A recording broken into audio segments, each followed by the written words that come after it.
Sialan, kau cari mati. Bawahan keluarga Galah yang pertama kali bicara seketika mengepalkan tinjunya. Saat bawahan keluarga Galah baru saja selesai bicara, terlihat sosok yang melintas, disusul dengan sosok bawahan keluarga Galah yang terhempas keluar dalam seketika. Tamparan itu langsung menyebabkan bawahan keluarga Galah menabrak tanah dengan keras dan menyemburkan seteguk darah.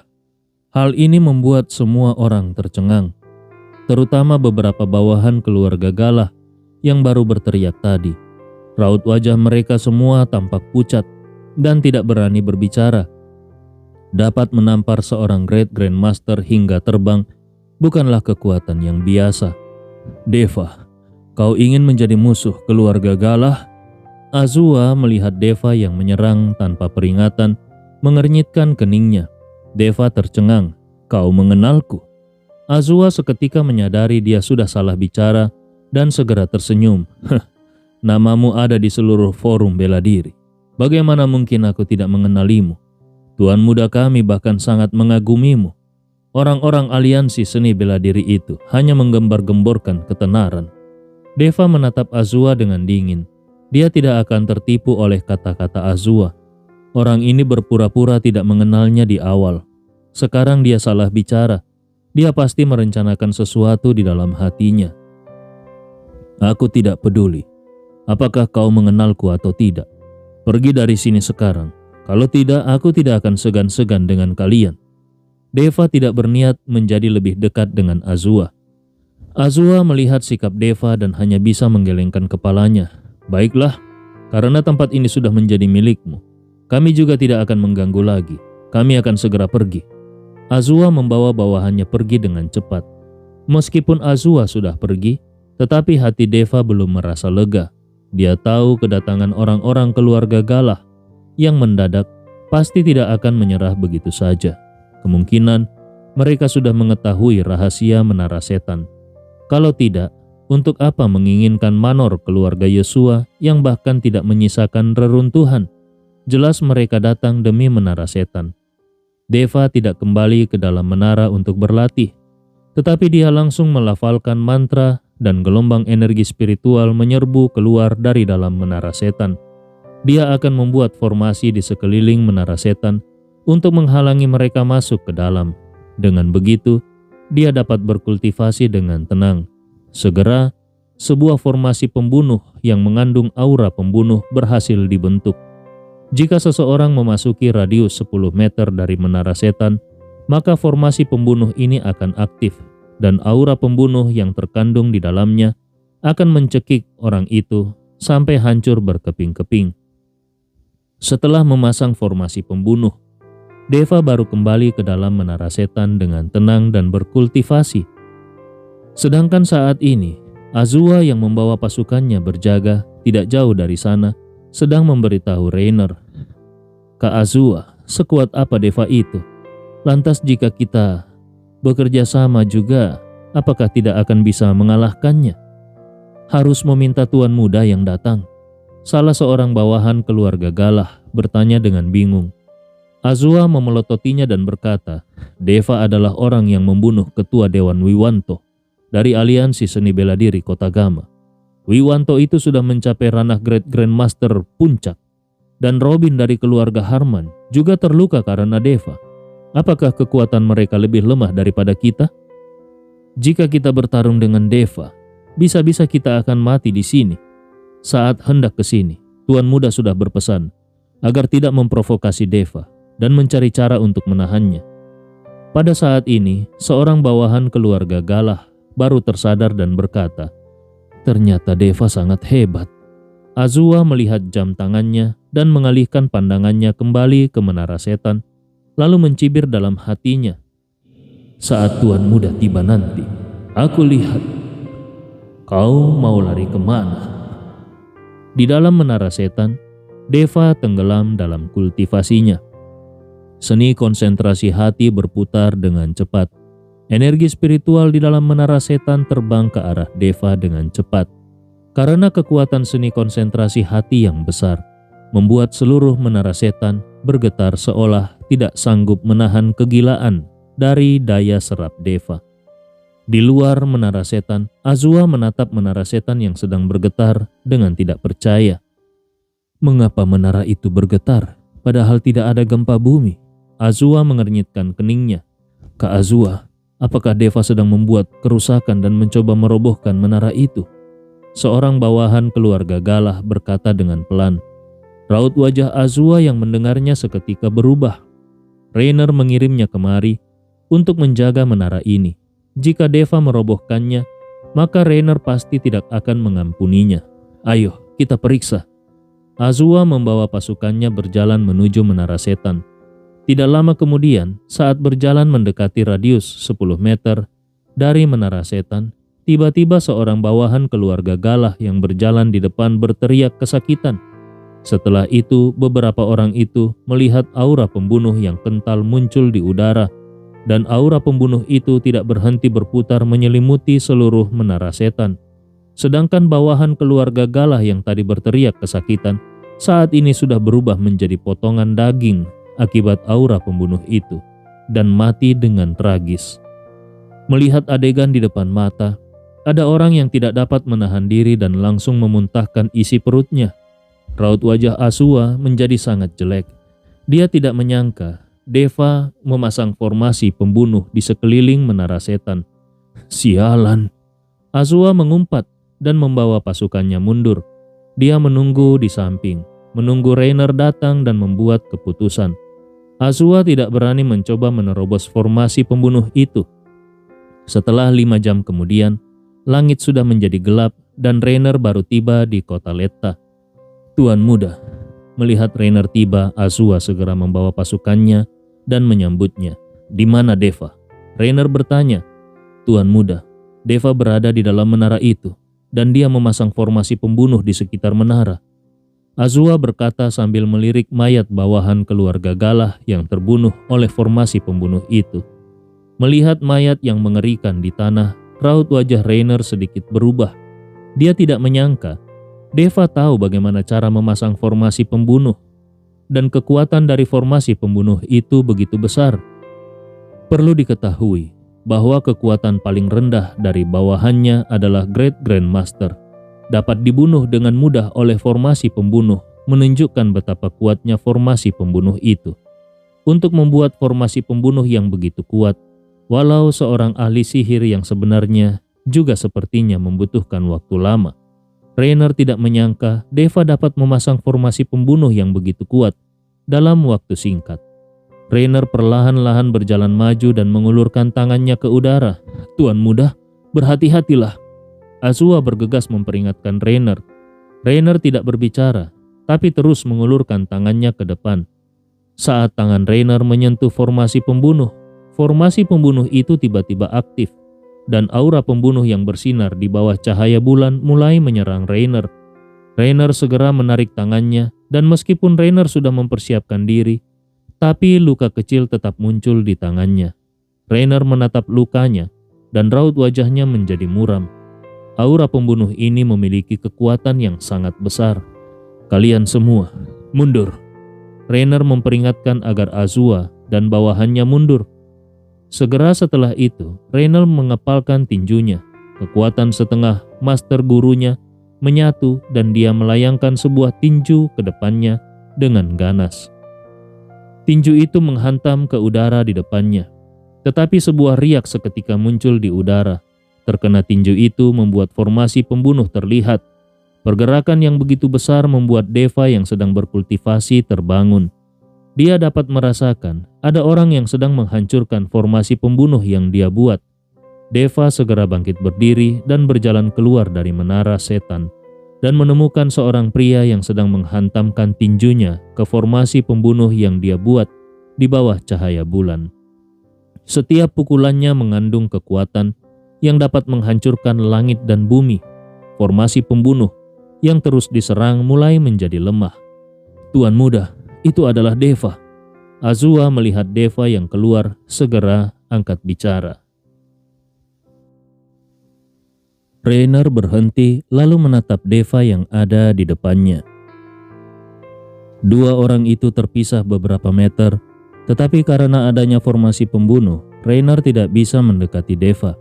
Deva menatap Rainer, Rainer menatap Deva. Dua orang itu saling menatap selama 10 menit.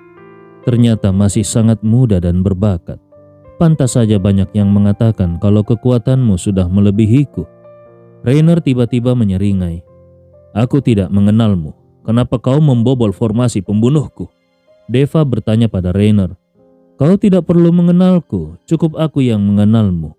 Tidak disangka, seorang pemuda yang terlihat begitu biasa dapat membunuh Wiwanto. Setelah selesai berkata, Rainer menghantamkan pukulan ganasnya lagi ke formasi pembunuh di hadapan Deva. Pukulan Rainer ini bahkan lebih kuat dari sebelumnya.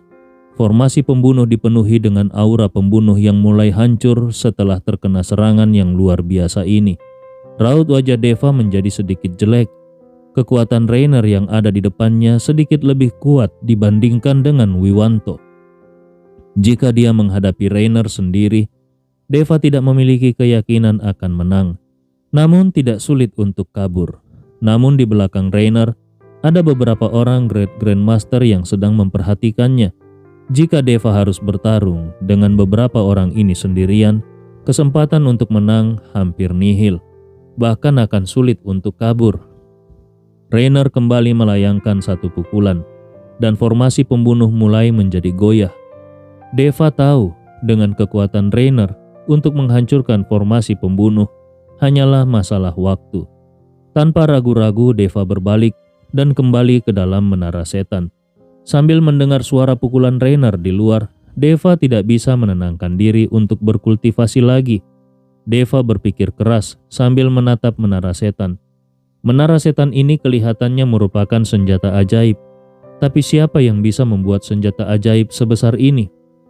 Atau menara ajaib ini bisa membesar dan mengecil? Atau ada sesuatu di dalam menara setan yang dapat dipindahkan? Dan menara setan ini hanyalah sebuah wadah. Memikirkan hal ini, Deva mulai mencari di dalam menara setan, lantai demi lantai. Namun setiap lantai kosong melompong. Sama sekali tidak ada yang bisa ditemukan. Mendengar suara dari luar, pukulan Rainer menjadi lebih kuat lagi. Deva tahu formasi pembunuh tidak akan bertahan lama lagi. Kalau Rainer sampai merusak formasi pembunuh, maka Deva hanya bisa melarikan diri dan menara setan akan diambil alih. Saat Deva mulai cemas, tiba-tiba matanya bersinar dan dia teringat akan sebuah solusi. Karena menara setan mengandung energi spiritual, dia dapat merasakan dari mana energi spiritual itu berasal. Dengan begitu, mungkin saja akan menuntunnya pada rahasia pemindahan menara setan. Memikirkan hal ini, Deva segera menahan nafas, lalu menyebarkan kesadaran spiritualnya untuk merasakan energi spiritual di dalam menara setan. Kesadaran spiritual Deva mengikuti aliran energi spiritual di dalam menara setan, sedikit demi sedikit, hingga mencapai puncak menara. Puncak menara itu hanya berupa sebuah ruangan seluas beberapa puluh meter persegi. Deva segera menuju ke puncak menara dengan cepat setelah merasakan energi spiritual yang berasal dari atas. Saat Deva tiba di puncak menara, dia menemukan tidak ada apa-apa di puncak menara. Dia dapat melihat seluruh ruangan dalam satu pandangan. Deva sudah pernah naik ke sini beberapa kali. Jika ada sesuatu di puncak menara, Deva pasti sudah menemukannya sejak awal. Aneh sekali. Jelas-jelas energi spiritual itu berasal dari tempat ini. Deva mengernyitkan keningnya dan memeriksa puncak menara dengan seksama. Deva tiba-tiba mengingat sesuatu. Dia kemudian memejamkan matanya dan kesadaran spiritualnya langsung terlepas seolah-olah masuk ke dalam kehampaan. Di saat Deva membuka matanya lagi, dia menemukan di hadapannya ada sebuah pintu perunggu yang muncul. Ternyata memang benar. Deva sangat gembira dan segera mengulurkan tangannya untuk mendorong. Namun dia menemukan dia tidak bisa mendorong pintu perunggu yang ada di depannya. Melihat pintu itu tidak bisa didorong, Deva mengepalkan tinjunya dan cahaya keemasan menyelimuti tinjunya, lalu sebuah pukulan dilontarkan. Pukulan itu membuat seluruh menara bergetar, tetapi pintu perunggu di depannya sama sekali tidak bergerak. Apakah ini disegel lagi? Deva teringat saat dia pertama kali berada di dalam menara setan dan tidak bisa membuka pintu untuk keluar. Sekali lagi, Deva kembali melayangkan tinjunya. Suara ledakan yang keras memekakkan telinga. Rainer yang ada di luar menara setan melihat hal ini dan raut wajahnya berubah. Apa yang dilakukan orang itu di dalam? Sepertinya sedang merobohkan rumah. Tuan muda, sepertinya Deva ini sedang mencoba untuk menghancurkan menara setan. Dia tidak bisa mendapatkannya dan tidak akan membiarkan kita mendapatkannya, Azua berkata. Rainer yang mendengarnya menambah kekuatan dan kecepatan di tangannya. Dia harus bergegas masuk untuk mencegah Deva merusaknya. Sedangkan Deva sudah melayangkan beberapa pukulan, namun pintu perunggu di depannya tetap seperti semula, tidak bergerak sama sekali. Apa yang sedang terjadi sebenarnya? Deva mengernyitkan keningnya, lalu menatap tinjunya sendiri. Apakah harus menggunakan tinju cahaya suci juga? Deva menyimpan kekuatan spiritualnya dan kembali menarik napas dalam-dalam.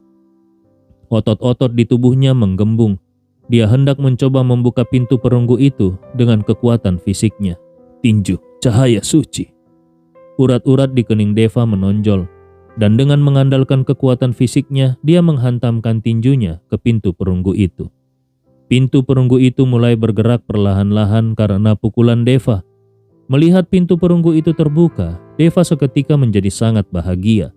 Segera sebuah cahaya gelap bersinar dari dalam ruangan, dan sebuah aura murni yang aneh menyelimutinya. Merasakan aura itu, Deva segera melangkah masuk ke dalam. Kegelapan memenuhi ruangan itu. Deva merasa seperti berada di dalam ruang kosong, dan hanya ada sekelebat cahaya di depannya. Deva berjalan menuju ke arah cahaya tersebut. Tidak lama kemudian, menara setan yang jauh lebih kecil muncul di hadapan Deva. Menara setan itu hanya memiliki tinggi sekitar 20 cm, dan di ujung menaranya terdapat sebuah permata yang memancarkan cahaya berkilau. Di atas menara, sebuah aura yang sederhana membuat tubuh Deva merasa sangat nyaman. Ternyata tidak salah, ini adalah esensi sesungguhnya dari menara setan. Ini adalah menara setan yang sebenarnya.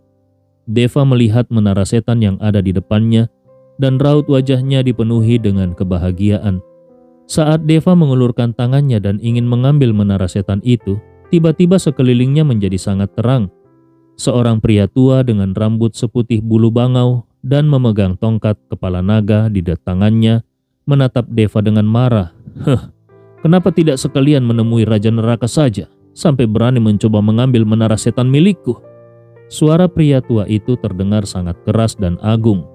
Deva melihat pria tua itu dan segera berkata dengan penuh hormat dan sopan, "Senior, aku tidak tahu menara setan ini milikmu. Aku tidak bermaksud menyinggung, mohon senior memaafkan." "Memintaku untuk memaafkanmu boleh saja, tapi kau harus mengalahkanku terlebih dulu." Pria tua itu berkata dan menghantamkan tongkat kepala naganya ke arah Deva secara mendadak. Aura yang menakutkan langsung membuat Deva terhempas ke belakang. "Senior, aku tidak menginginkan menara setan ini lagi. Aku pergi saja." Deva tahu kalau dia sama sekali bukan lawan dari pria tua di hadapannya. Pria tua itu tampak seperti ahli, dan kekuatannya entah berapa kali lipat lebih kuat dibandingkan dengan Deva. "Aku sudah mengatakan, mau pergi juga harus mengalahkanku dulu." Pria tua itu menghantamkan tongkatnya lagi. Deva bergegas menghindar dan bergumam, "Sudah begitu tua tapi masih begitu pemarah." Pria tua itu tidak mempedulikannya, dan terus menyerangnya dengan serangkaian serangan yang membuat Deva terus menghindar. Dalam sekejap mata, pria tua itu sudah menyerang belasan kali berturut-turut, dan semuanya berhasil dihindari oleh Deva. Kali ini, hati Deva menjadi percaya diri.